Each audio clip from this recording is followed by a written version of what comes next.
everyone, this is Patrick, Comics and Collectibles, and I want to welcome you to another episode of this Quirky Carnage saga. If you have been watching the channel lately, you know what's going on here, so I won't go into a lot of background. But before I get into the video, you probably noticed this is not my normal work area. My normal work area is cluttered with 3D model body parts. It's like a 3D model morgue or slaughterhouse in there because I've been going through all of my 3D models, taking them apart, looking for cracks and looking for any issues or problems with them. And I'll be doing that for the next couple of weeks. Also, my secondary work area, the garage, is burning hot right now, so I can't work out there. So that leaves me with the kitchen.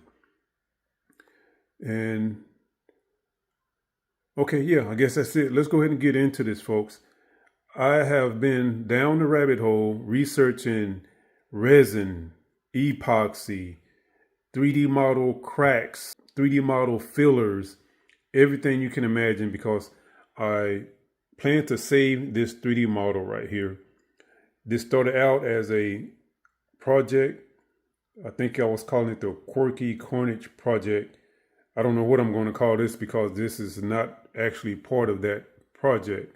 At least it was not intended to be. Maybe it'll end up being part of it. I don't know. But anyway, I went down the rabbit hole, and I have a lot of information that I'm going to share with everyone, folks. Information on FDM. What was the other one? I can't remember it. I'm no expert on this stuff. I want to put that out there up front.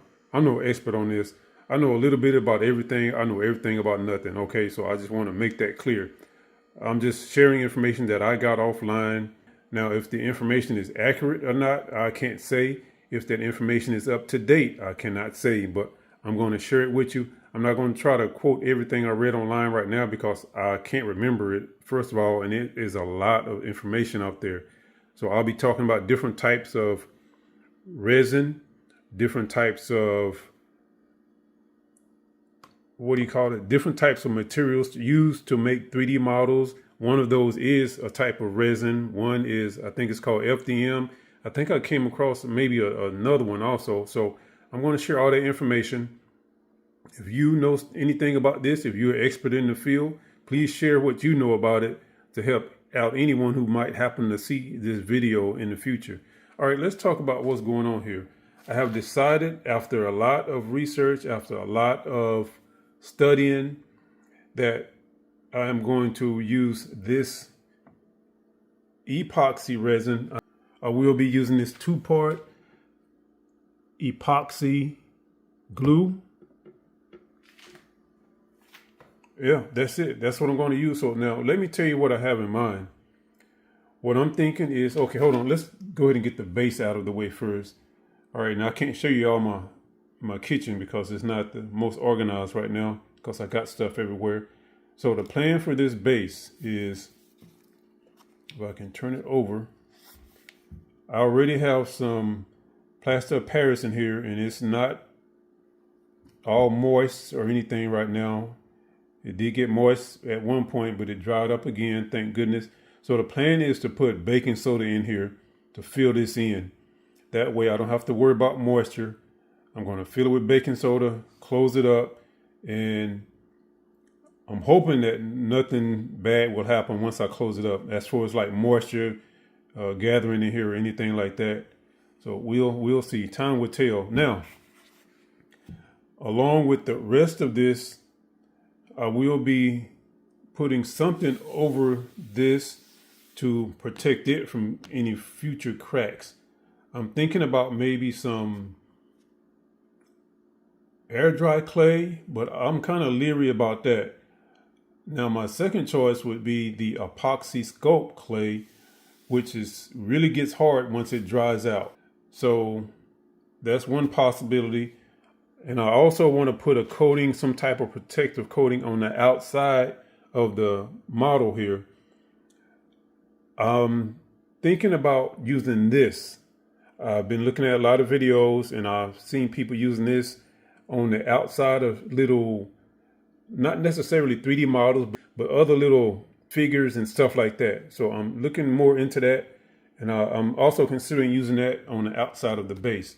So the plan is to, as you can see, I have him all taped up here. I know you're probably wondering, what the hell is this guy doing? So the plan is to tape up all of the cracks, and everywhere you see a crack, everywhere everywhere you see some blue tape or a green mark, that mark right there, that green mark right there, that's where there are cracks. The green marker is where the cracks were just really small, and I couldn't get a piece of tape to hold it together. So I just wanted to make sure I didn't overlook that crack. So all of this tape, let me get that out the way. All these taped up areas, those are cracks.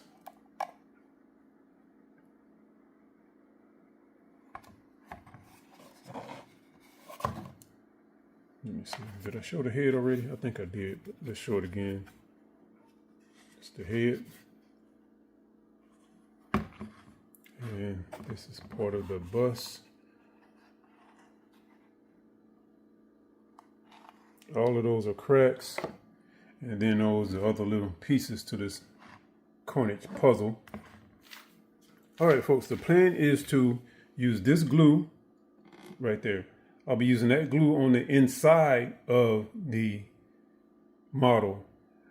What I'm trying to do is to avoid anything that's going to stand out on the outside. So anything that I can do on the inside so that it doesn't stand out on the outside. And I mean stand out in a bad way. Like I don't want a bunch of glue marks and glue lines all over the outside of the figure. So I'm going to glue up all the cracks on the inside. And if I have to, I'll put some of the glue on the outside. I would probably use some, let me see, what kind of glue? I was thinking about using super glue on the outside. So that's probably what I would go with if I have to use it on the outside. After I glue the inside, I will be coating the inside with this epoxy resin. I'm going to coat it. I'm not going to try to fill it up. I want to put maybe if I can, I'll get 2 coats on the inside. I believe this is 32 ounces. I believe it's 2 16-ounce bottles.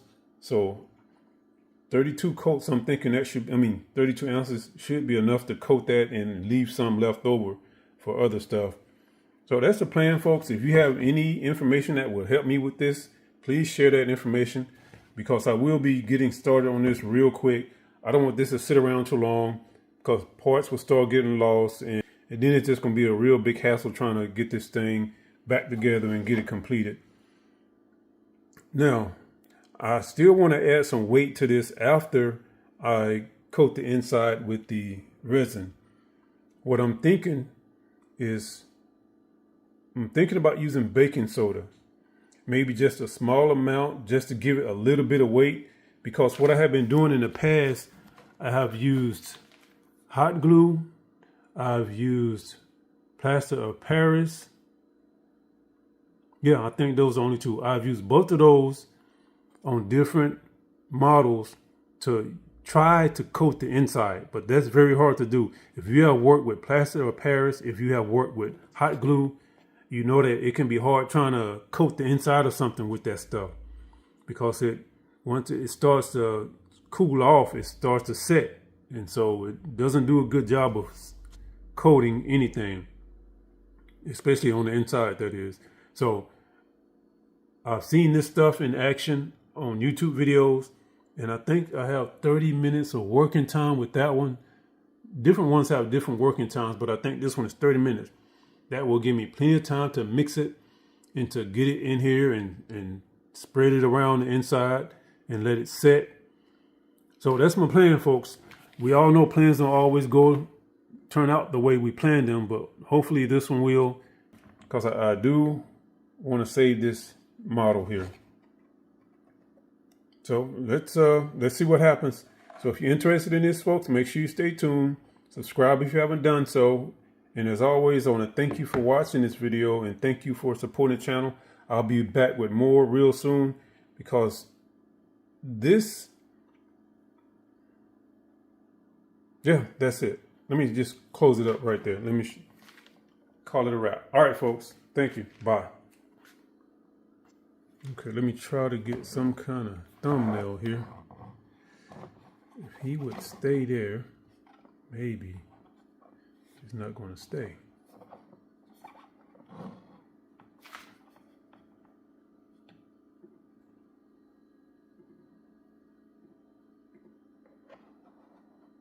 Okay, that might work.